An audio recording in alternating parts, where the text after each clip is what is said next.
मारो इसे और मारो इसे, ये इसी लायक है। अरे मारो गया रे। सरपंच जी, कालिया को चोरी करते हुए हम सब ने रंगे हाथ पकड़ा है। अब इसे गांव से बाहर निकाल देने में ही हम सबकी भलाई है। तो देर किस बात की है, अभी इसे धक्के मार के इस गांव के बाहर का रास्ता दिखा दो। अरे सरपंच जी, ऐसा मत करिए, मुझे एक मौका और दीजिए, मैं दोबारा कभी चोरी नहीं करूंगा। लेकिन गांव वाले उसकी एक नहीं सुनते और उसे मार मार के गांव की सीमा के बाहर निकाल देते हैं।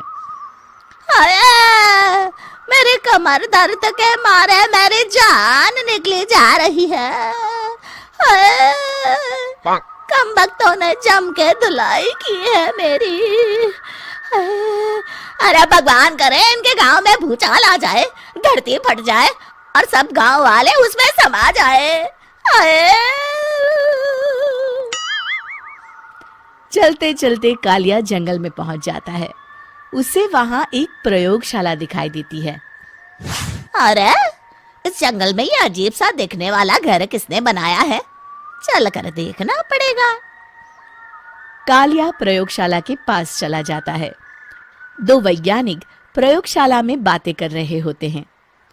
बधाई हो डॉक्टर चमन, आखिरकार हम दोनों ने मिलकर एक ऐसी घड़ी का आविष्कार कर लिया है जिसे पहनकर कोई भी इंसान गायब हो सकता है। हाँ हाँ, तुमने बिल्कुल सही कहा डॉक्टर जर्माटो।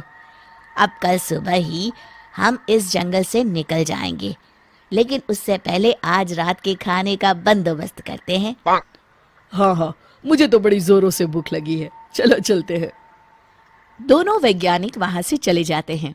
उनके जाते ही कालिया प्रयोगशाला में दाखिल होता है। अच्छा तो ये बात है। कालिया बड़े से कांच के अंदर रखी घड़ी को बाहर निकाल लेता है और अपनी कलाई पर बांध लेता है। फिर घड़ी में लगा बटन दबा देता है। कालिया को एक जोरदार झटका लगता है। कालिया अपने आप को आईने में देखता है तो उसका पूरा शरीर पूरी तरह से गायब हो चुका होता है। अब तो जो चाहे वो कर सकता हूँ।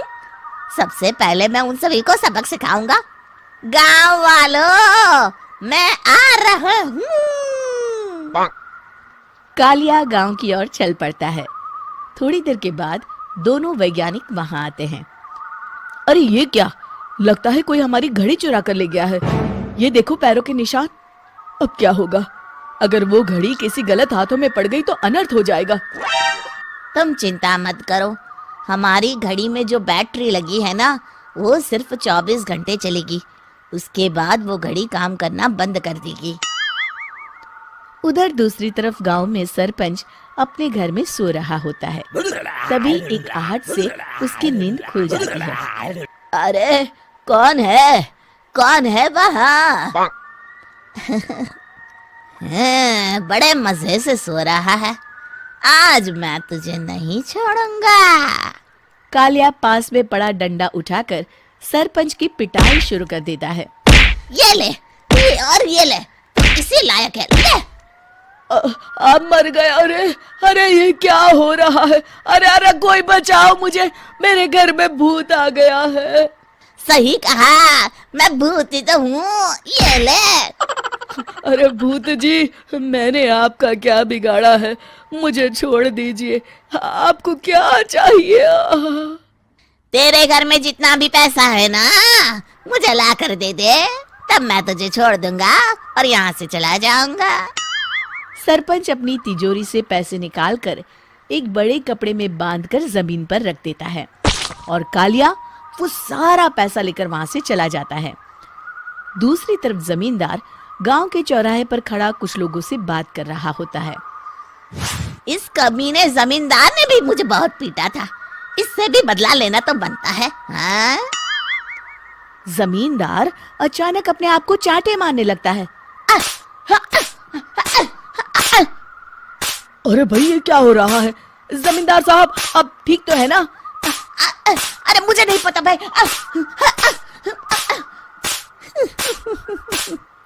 अरे मर गए रे, ये तो पक्का किसी भूत प्रेत का काम है। जमींदार के अंदर कोई भूत आ गया है। इससे पहले कि ये हमारे अंदर आ जाए, मनोहर भाई अपनी जान बचानी है तो भागो यहाँ से। ये क्या? अरे बाप रे बाप, मुझे तो भूतों से बड़ा डर लगता है। मैं तो चला यहाँ से। अगली सुबह इस घटना से पूरे गांव में दहशत फैल जाती है। सभी गांव वाले आपस में बात करने लगते हैं। अरे भाई, पता नहीं कहाँ से हमारे गांव में एक भूत आ गया है। उसने कल रात को सरपंच और जमींदार की खूब पिटाई की और उनके सारे पैसे भी लेकर चला गया। हाँ भाई हाँ, ये भूत तो मुझे बड़ा अजीब लगता है। मेरी समझ में नहीं आता कि भूत उन पैसों का करेगा क्या। अरे तेल में पकोड़े बना के तलेगा, बेवकूफ। इस बात की चिंता करके कहीं वो भूत हमारे घर में ना आ जाए।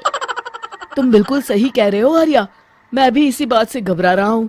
अच्छा, अब मैं अपने घर जा रहा हूँ। तुम सब भी अपने अपने घर चले जाओ, उस भूत का कोई भरोसा नहीं है। हाँ। तीनों वहां से चले जाते हैं। दूसरी तरफ कालिया सारे पैसों को एक खंडर में छुपा देता है। इतने सारे रुपए तो मैंने अपनी पूरी जिंदगी में एक साथ कभी नहीं देखे। इस तरह कुछ दिनों में मैं अमीर बन जाऊंगा। आज मैं उस मोटे बब्बन को अपना शिकार बनाऊंगा। सुना है दहेज में बहुत सारे पैसे और गहने मिले हैं उसे। रात होते ही कालिया बब्बन के घर में घुस जाता है। हाँ, मिल गई तिजोरी। अब जल्दी से इसे खोलकर सारे पैसे निकाल लेता हूँ। अरे खुल जा, खुल जा। खुल गई। कालिया पैसे थैले में भर ही रहा था कि तभी बब्बन उसके बगल में आकर खड़ा हो जाता है। भाई क्या कर रहा है? हाँ? अरे हट। अरे तेरी इतनी हिम्मत, मैं तेरे सामने खड़ा हूँ और तू फिर भी मेरी तिजोरी से पैसे चुरा रहा है। अरे मैं तो गायब हूँ, तू मुझे कैसे देख रहा है? कालिया अपनी घड़ी को देखता है। अरे इसे क्या हो गया है? हाय, लगता है बैटरी खत्म हो गई। अच्छा, तो आज मैं तेरी बैटरी अच्छे से चार्ज कर देता हूँ। अरे भाग्यवान, जरा मेरा डंडा तो लाना। ये मोटा मुझे नहीं छोड़ेगा। अरे भागो। कालिया भागकर घर के बाहर जाता है। बाहर सभी गांव वाले हाथ में डंडा लिए खड़े होते हैं। अच्छा, तो तू वो भूत है?